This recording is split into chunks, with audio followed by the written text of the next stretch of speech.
예, 사법부 71년 역사상 최초로 대법원장이 구속이 됐습니다. 양승태 전 대법원장 혐의를 전면 부인하면서 영장실질심사에서 최후 변론까지 펼쳤지만 결국 검찰이 내민 증거를 이길 수는 없었습니다. 네, 그럼 이와 관련된 내용 임방글 변호사와 짚어보도록 하겠습니다. 어서 오세요. 네, 안녕하십니까. 안녕하세요. 예. 오늘 새벽 1시 58분인가요? 네. 영장 발부 소식이 전해졌습니다. 서울구치소에서 한 10시간 정도 기다렸을 것 같아요. 네. 법조계에서는 어제까지만 해도 기각유효하다. 저는 뭐 그렇게 들었는데 갑자기 네. 발부가 됐다. 지금 어떻게 좀 봐야 되는 겁니까? 분위기 어떻습니까? 지금 법조인들은 대부분 좀 깜짝 놀랐다라는 그렇습니까? 반응이 많고요. 예. 말씀하신 대로 많은 법조인들이 사실 기각을 예상을 했습니다. 기각을 예상한 이유는 앞서서 이 고영한 전 대법관과 그리고 박범대 전 대법관에 대해서도 공모 혐의가 좀 부족하다, 입증이 부족하다라는 게 하나 있었고요. 또 이제 그 혐의 중에 뭐 직권남용죄라든지 이런 건 또 법리 다툼 문제도 있어요.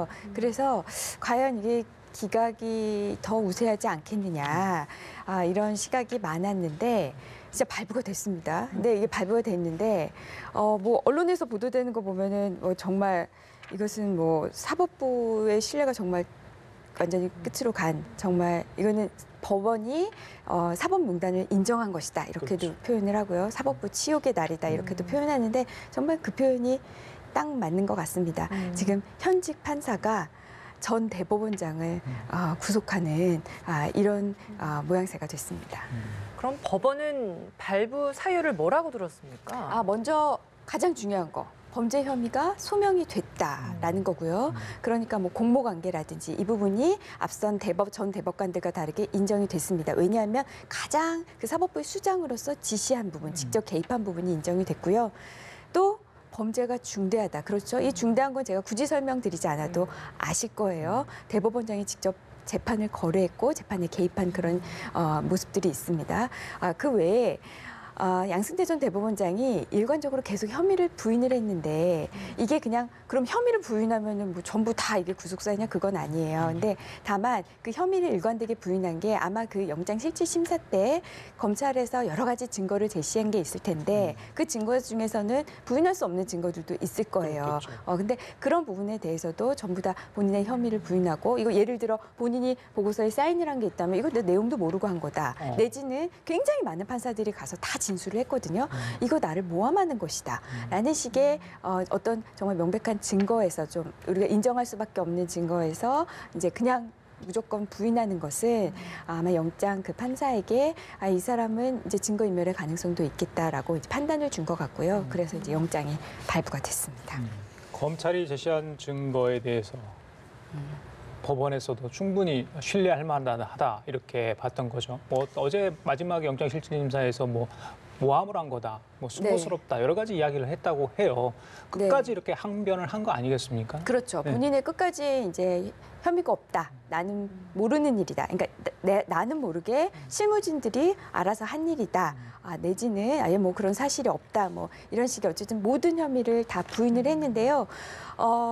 언론에서 알려진 거에 의하면 검찰이 이제 PPT까지 준비를 했다고 하죠. 예. 양승태 전 대법원장에 대한 그 혐의가 40개가 넘는다고 해요. 그럼 굉장히 많거든요. 그리고 굉장히 여기에 공을 많이 들였습니다. 그래서 뭐 부장 검사들도 투입이 되고 당연히 이제 부장 검사가 와서 영장실질심사에 참여를 했고요. 그래서 이제 검찰에서 굉장히 공을 들였는데 그럼에도 불구하고 이제 그 부분도 이미 언론에서 미리 알려졌거든요. 검찰에서 네. 상당히 공을 들였다. 그럼에도 불구하고 많은 법조계에서는 그래도 뭐 쉽지는 않을 것 같다라는 게 우세했는데 글쎄요, 이런 상황에서 저는 이제 제 개인적인 생각으로 이 영장 판사가 굉장히 이제 부담이 컸을 거예요. 이런 상황에서.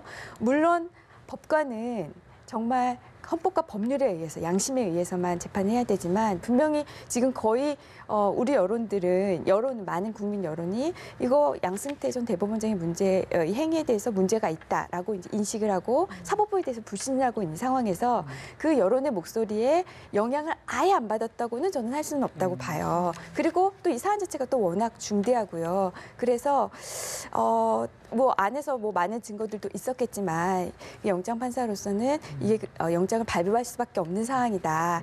이렇게 판단한 게 아닌가 생각이 듭니다. 혐의 상당 부분이 소명이 된다라고 이야기를 했다는 것은 역으로 이야기를 하면 그 검찰이 내밀었던 증거들, 뭐 직접적인 그 V 체크한 표시 그리고 대자로 한 거 서명한 것 그리고 재판 거래 뭐 이런 내용들이 실제적으로 행했다라고 좀 인정이 됐다라고 보면 되는 거죠. 그렇죠. 말씀하신 그 증거들 하나도 보면 우선 가장 직접적인 증거 중에 하나가 이제 강제징용 그 배상 판결에서 직접 개입했다 이 부분과 관련해서 일본 기업을 대리한 일본 기업을 대리한 그 변호사를 만나서 직접 만나서 논의를 했다라는 부분. 그 부분은 객관적 증거가 나왔어요. 그 변호사가 작성을 해놓은 게 있거든요.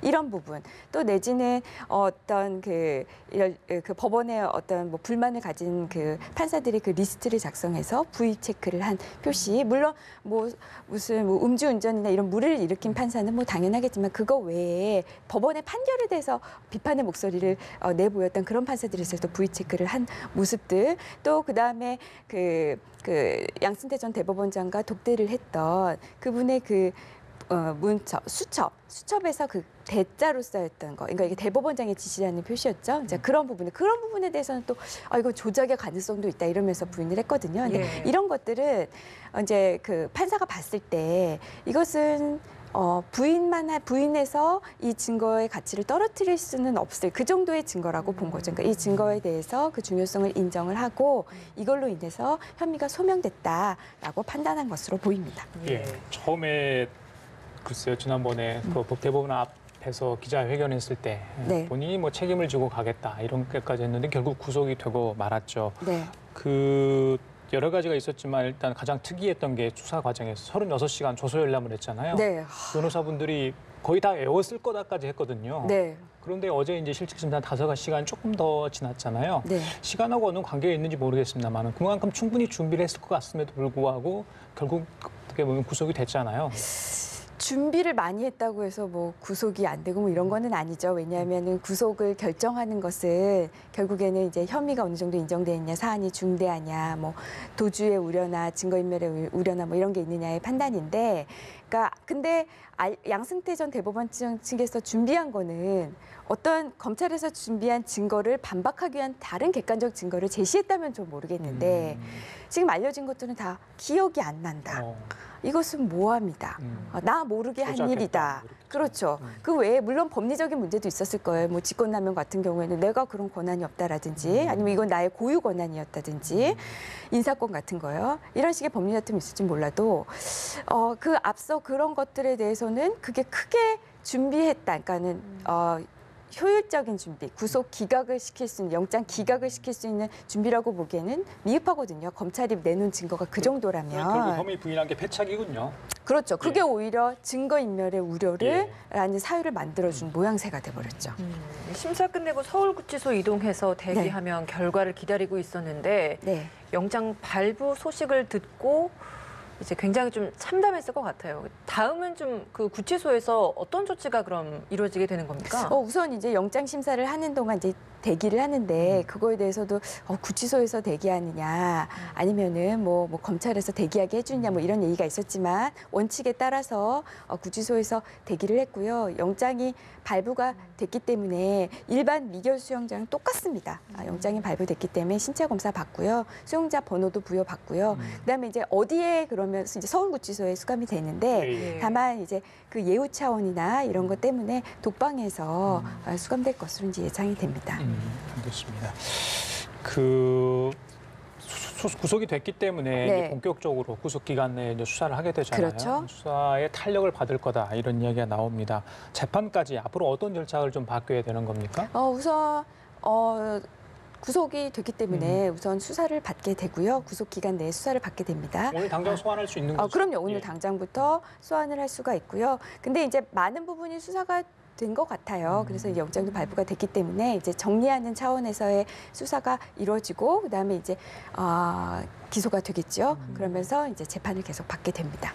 소명 상당 부분 뭐 혐의 소명이 인정이 됐다라고 했으니까 그럼 그 재판 거래를 한 상대방이라고 할 수 있는 박근혜 전 대통령과 관련된 수사도 그럼 앞으로 좀 탄력을 붙지 않을까라는 생각도 드는데 이 부분 어떻습니까? 뭐 당연히 그럴 수 있죠. 근데 그렇다고 해서 뭐 박근혜 전 대통령과 뭐 예를 들어서 뭐 대지를 한다든지 뭐 이런 식의 수사까지는 저는 어려울 거라고 보고요. 그래서 박근혜 전 대통령이 수사에 대해서 비협조적이잖아요. 그렇죠. 그래서 그런 거는 불가능하고 다만 이제 다른 객관적인 자료들로 그 부분은 이제 수사를 할 것으로 보입니다. 예. 수사 이후에 서영교 의원의 그런 부분이랄지 추가로 혐의가 드러나서 이제 지금 현재 나온 게만 40여 개니까 네. 더 추가될 수도 있다. 그런데 만약에 재판이 최종심까지 갔을 때 이 네. 정도의 지금 상황이라면 어느 정도 형량을 예상할 수 있습니까? 우선 죄가 너무 많아요. 죄가 너무 많은데 또 하나 짚을 거는 영장이 발부됐다고 해서 이게 곧 유죄를 또 의미하는 것도 그렇죠. 아닙니다. 예, 구속영장이 발부됐지만은 또 법원에서 무죄가 나오는 경우도 있고요. 예. 특히 이 많은 죄명이 있는데 그중에서 직권남용 같은 경우에는 영장 발부됐지만 직권남용이 무죄가 나오는 경우도 있었고 지금 이 사안에서 앞서 말씀드린 듯이 여기에 대한 법리 다툼도 좀 있고요.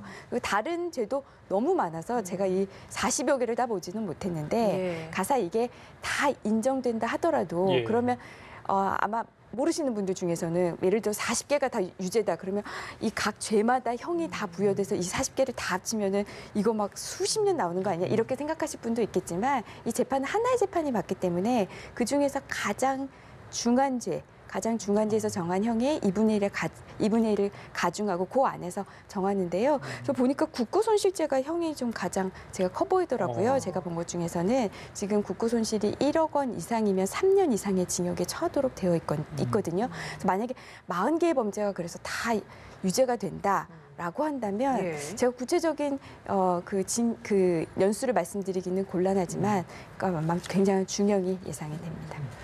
같은 날 박병대 전 대법원장에 대한 구속영장 대법관이요? 심사, 예. 박 전 대법관에 대한 구속영장 심사도 있었는데 네. 다른 결과가 나왔죠. 네, 박 전 여기는 기각이 됐습니다. 대법관 같은 경우에는 왜 기각이 된 겁니까? 우선은 공모 혐의가 여전히 조금 입증이 부족한 게 보인 게 아닌가라는 생각이 들고요. 다만 이제 박병대 전 대법관 같은 경우에는 지인 재판에 개입한 혐의가 새로 하나 추가가 됐어요. 근데 그렇죠. 영장판사 보기에는 그 범죄가 그렇게 중하지 않다라고 본 게 아닌가 싶고요. 그래서 이제 기각이 된 것으로 보입니다. 알겠습니다. 어제 영장실질심사 관련해서 검찰이 안태근 전 검사장 이야기를 했다고 합니다. 사실은 네. 어제 이제 안태근 전 검사장의 1심이 있었거든요. 네. 법정 구속되지 않았습니까? 네. 그러니까 봐라. 저 정도 사람도 이만큼의 형량을 받는데 네. 양승태 전 대법원장은 더 과한 벌을 받아야 된다. 구속돼야 된다. 이런 이야기를 하면서 언급을 했던 것 같아요. 그렇죠? 네, 맞습니다. 그러니까 저는 이제 이 부분에서 검찰이 얼마나 이 양승태 전 대법원장의 이 영장 발부에 대해서 공을 들였는지를 여실히 느꼈던 게 어제 이 판결이 나오자마자 선고가 나오자마자 거의 바로 이제 인용을 했어요. 맞습니다. 근데 어제 법조인이 2명 놀랐거든요. 그러니까 처음 놀란 게 바로 이 징역 2년, 안태근 예. 전 검사장의 예. 징역 2년입니다.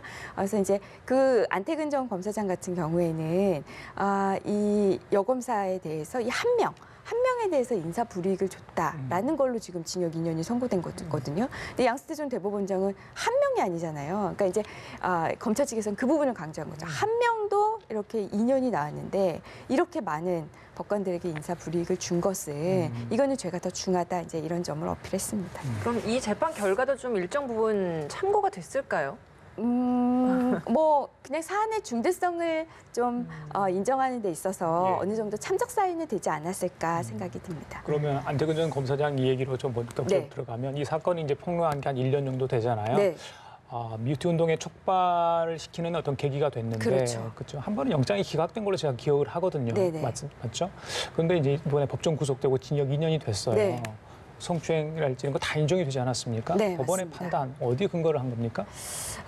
직권남용인데요. 저도 이제 왜 제가 법조인이 2번 놀랬냐라고 한다면은 이제 인사상 불이익을 줬다라는 건데 이게 과연 어느 정도 소명 입증이 될 것인가 하는 부분이에요. 그래서 여기에 대해서 제가 이 서지현 검사를 그 대리했던 그 변호사의 언론 인터뷰를 제가 본 적이 있는데 이 서지현 검사도 아, 이거는 무죄가 나오겠다라고 판단을 했다라는 거예요. 기록을 보니까 너무도 자신에게 불리한 내용들, 예. 그러니까 직권남용이라 볼 수 없는 그런 기록들이 많았다는 거죠. 그래서 이제 마지막에 본인이 그런 그 다른 검사들의 진술을 이렇게 반박하는 진술서를 냈다라고 하는 제가 인터뷰를 본 적이 있는데, 네. 저 같은 직권남용이 굉장히 법조인들에게도 사실 어려운 죄입니다. 이게 이렇게 흔한 범죄가 아니고 많이 다뤄지는 범죄가 아니거든요. 규정 자체도 모호하고. 그래서 이거는 굉장히 무죄가 나올 확률도 크고, 그렇지 않을 경우에도 형이 많이 선고될 것 같다는 예상이 안 들어서 검찰도 2년 구형했거든요. 근데 법원이 2년을 선고했어요. 예. 구형한 대로 선고를 했는데 그걸 본다면은 이렇게 판단이 됩니다. 법원은 이걸 굉장히 중하게 봤고, 검찰은 이 부분을 굉장히 경하게 봤다. 이렇게 좀 축소해서 봤다라고 볼 수밖에 없을 것 같고요. 그래서 이제 저희 법조인에서는 이 법원이 이 부분을 굉장히 중하고 엄하게 봤다. 그리고 지금 인사 불이익을 줬다라는 부분에 대해서 법원은 인정을 했다라고 이제 해석이 됩니다. 어제 이 재판 결과 나오고 나서 서지현 검사가 방송에 직접 출연해서 네. 관련된 또 입장을 또 표명했더라고요. 본인 스스로가 느끼기에는 당연히 유죄가 나와야 하지만 검찰의 이 수사와 관련된 소극적 대응을 보면서 유죄가 나올 것이라는 것은 사실 기대하지 못했다라는 이야기를 스스로도 했는데 네. 그와 관련된 입장이 또 나왔던 것이 안태근 전 검사장 이 재판 결과 보고 본인도 놀랐다고 하는 네. 거 아니겠습니까? 그게 이제 제가 말씀드린 아까 그 부분일 예. 거예요. 이제 이 서지현 검사가 이 기록들을 다 봤단 말이에요. 다른 검사들이 뭐라고 진술하는지도 다 봤단 말이에요. 그걸 봤을 때, 야, 이거는 이 사람들이 이제 진실을 말하지 않는다고 당연히 생각했을 거고요. 그러니까 검사들이 조직을 보호하려고 하지, 그러니까 피해자인 자신을 보호해 주려고 하지 않는다는 거를 여실히 느꼈다라는 걸 거고요. 예. 거기에 대한 이제 하나하나 반박하는 굉장히 수십 장의 진술서를 냈다고 합니다. 이게 아마 재판부가 받아들여 주는 게 아닌가라는 생각이 들어요. 안태근 전 검사장 같은 경우에는 뭐 이제 항소심에서 하나하나 다시 다 밝히겠다라고 이야기를 하고 있는데 보시기에 좀 어떻습니까? 항소심에서 좀 결과가 뒤집힐 가능성도 있나요? 그러면은 결국 이제 우리가 어떤 걸 판단할 때 사실관계를 다투는 거랑 법리를 다투는 게 있는데 이 부분은 사실관계를 많이 다투는 것 같아요. 인사 불이익을 정말 줬느냐 안 줬느냐. 예. 왜냐하면 지금 이 안태근 전 검사장은 나는 서지현이라는 아이 이름조차 몰랐다라는 거거든요. 이 사건이 발생하기 전까지. 그러니까 나는 그런 지시를 하거나 불이익을 줬거나 이런 적이 없다라는 거예요. 그런데 어쨌든 객관적으로 굉장히 통영지청에 보낸 거는 굉장히 우리가 봐도 이례적이고 비정상적으로 보이는 그런 인사 이동으로 보이거든요. 그래서 이제 이런 점들에 대한 그러니까 사실관계를 다투는 이런 부분이 항소심에서 중점이 될 것 같습니다. 이미 서지현 검사는요, 이 안태근 전 검사장과 국가를 상대로 1억 원의 민사 손해배상을 지금 소송을 진행 중에 있어요. 근데 이번에 네. 이제 형사재판 1심 결과가 나왔잖아요. 네. 민사와 형사 서로 간에 영향을 줄 수 있는 겁니까? 네, 보통 영향을 줍니다. 물론 뭐 이런 경우 있어요. 형사상으로는 무죄인데 민사상으로는 불법행위가 되는 경우도 있습니다. 하지만 형사상 죄가 되는데 민사상 불법행위가 안 되는 경우는 없어요. 그러니까 그래서 만약에 형사에서 유죄가 나온다면 민사에는 당연히 영향을 줄 테고요. 그리고 이번에 지금 직권남용으로만 지금 재판을 받지만 앞에 있던 그 강제 추행 부분은 사실 인정이 됐지만 처벌할 수 없는 그렇죠. 공소시효가 지났으니까. 그런데 그래서 2년이 선고된 부분에는 분명히 이 부분이 포함이 됐을 것 같아요. 그러니까 죄는 직권남용으로만 유죄를 내리지만 참작은 됐을 겁니다. 이게 강제추행부터 시작해서 결국에는 직권남용까지 간 거기 때문에 그래서 이 부분까지 이 서지현 검사는 이제 추행당한 부분 이런 부분까지 당연히 민사소송 제기할 수 있고요. 이거는 소멸시효 내에 있으니까 그래서 뭐 가능할 것으로 보입니다. 네, 마지막으로 이 소식도 좀 짚어보도록 하겠습니다. 조재범 전 코치, 여자 쇼트트랙 선수들을 상습적으로 폭행한 혐의로 현재 재판이 진행 중인데 네. 일단은 추가로 성폭행 혐의가 폭로가 되면서 검찰은 여기에 대한 추가적 조사를 해서 연관성을 찾겠다라고 재판 연기를 요청했는데 네. 한 차례는 연기 요청이 받아들여졌는데 다시 한번 연기 요청인데 이번엔 받아들여지지 않았거든요. 네. 그 이유는 뭐였나요? 이제 검찰이 연기한 이유, 자꾸 재판을 연기해달라, 예. 속행해달라라고 이야기한 거는 이번에 그 재판받고 있는 상습상해 중 그 심석희 선수와 관련된 상해 3건 중에 하나가 이게 성범죄와도 연관이 되는 게 아니냐라는 게 하나 있었어요. 예. 그래서 검찰에서는 이거 그냥 이대로 재판을 받다가 나중에 이게 진짜 성범죄와 관련된 게 인정이 되면 이 부분에 대해서 따로 재판을 못 받는 게 아니냐. 그러니까 우리가 더 수사를 해서 요 지금 상해로 기소가 된 부분을 이거를 어떤 강간이나 이런 걸로 좀 강간치상이나 이런 걸로 좀 바꿀 수 있게 공소장 변경을 할 수 있게 좀 시간을 달라라는 취지였는데요. 근데 공소장 변경은 언제나 되는 게 아무 때나 되는 게 아니고요. 요건이 있습니다. 네. 그러니까 우리가 이제 법원에서는 그 기준이 어떤 기본적인 사실관계가 동일하고 또 하나는 죄질에서 큰 차이가 있으면 안 돼요.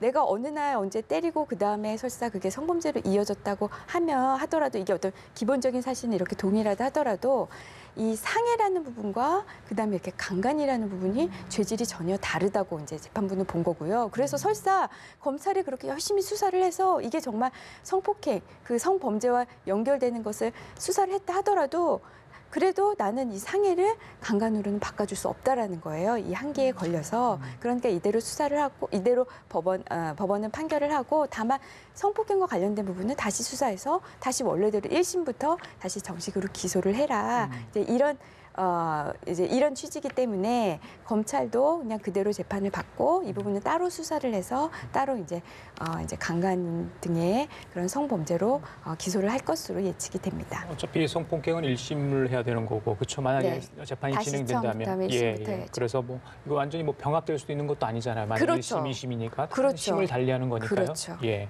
알겠습니다. 지금까지 임방글 변호사도 이야기를 함께 나눠봤습니다. 오늘 말씀 잘 들었습니다. 고맙습니다.